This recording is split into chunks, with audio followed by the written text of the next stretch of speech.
Head Eesti inimesed, jõulude ajal on alati inimeste südames rohkem valgust ja soojust, kui seda on meie ümber.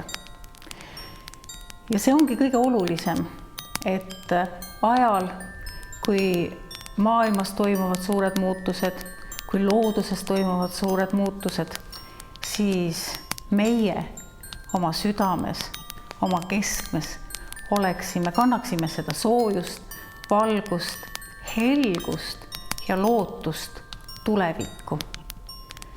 Seda on nii palju praegu, mis võib-olla meid kõiki muserdab, mis võib-olla surub meid ligi maad, nagu see pimedus ja kogu see keskkond.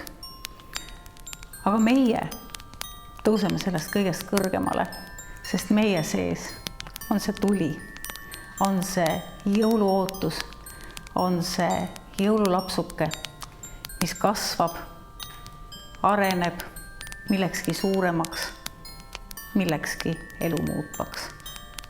Soovin teile kõigile jõuludesse palju tervist, palju headust, palju lahkust teile ja teie lähedastele.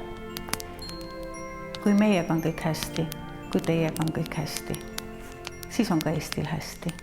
Häid jõule kõigile!